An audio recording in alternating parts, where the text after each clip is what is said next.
बहुत पहले की बात है। मोर की पवित्रा धरती पर स्थित था चित्तौड़गढ़ का महान किला विराता, समन और स्वाभिमान का प्रतीक। इसी काइल में राज करती थी रानी पद्मावती, जिनकी सुंदरता के साथ साथ उनका चरित्र और गरिमा भी उतनी ही उज्जवल थी। रानी पद्मावती के पति थे महाराज रतन सिंह, एक वीर, नयाप्रिया और डाम्परायण राजा। चित्तौड़गढ़ शक, शांति और मर्यादा से भरा हुआ था, लेकिन इतिहास में शांति ज्यादा दिन टिकती नहीं। दिल्ली का सुल्तान अलाउद्दीन खिलजी, जिस न सिर्फ रज्जा चाहिए थे बल्कि दूसरों का समन कुचलना भी पसंद था। जब उसने रानी पद्मावती की सुंदरता के किस सून, तो उसके मैन में लालच और अहंकार ने जन्म लिया। उसने निश्चय कर लिया, पद्मावती मेरी होगी। अलाउद्दीन सीना लेकर चित्तौड़गढ़ आया, लेकिन तलवार के बजाय उसने चाल का सहारा लिया।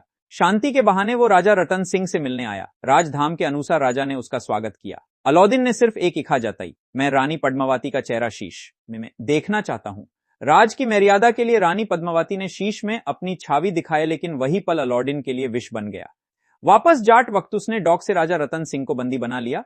चित्तौड़गढ़ में शौक छा गया, पर रानी पद्मावती तो साहस की मूर्ति थी। उन्होंने एक अद्भुत योजना बनाई। संदेश भेजर गया कि रानी अलाउद्दीन के हरम में आने को तैयार हैं, लेकिन 700 पलकियों के साथ। अलाउद्दीन अपनी जीत समझ बैठा। जैसे ही पलकियन उसके शिविर में पहुंची, अचानक हर पलकी सी राजपूत वीर योद्धा निकल आए। तलवारिन चमकी और पलबार में अलाउद्दीन का शिविर युद्ध का मैदान बन गया।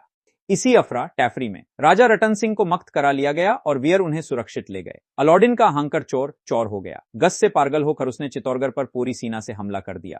कैले के दरवाजे बंदे हो गए। राजपूत योद्धा खेसारिया बना पहनकर अंतिम युद्ध के लिए निकल। तलवारिन बोली, रखते बहा पर एक भी राजपूत पीठ दिखा का नहीं बगा। अंदर महल में रानी पद्मावती और अन्य राजपूतानियों को पता था हर हुई तो अपमान निश्चित है। तब लिया गया सबसे कठोर पर सबसे गौरवपूर्ण फैसला जौहर। अग्निकंद प्रज्वलित हुआ और समन की रक्षा के लिए रानी पद्मावती ने अपनी सारी सारथियों के साथ अग्नि में प्रवेश किया। बाहर युद्ध में राजा रतन सिंह और वीर राजपूत वेगाती को प्राप्त हुए। जब अलाउद्दीन खिलजी चित्तौड़गढ़ के किले में प्रवेश करता है, तो वहां न कोई रानी होती है, न कोई विजय का उत्सव, सिर्फ राग कर्मोशी और एक अमर कहानी। इस प्रकार रानी पद्मावती अमर हो गई और अलाउद्दीन खिलजी जीतकर भी इतिहास में हार गया।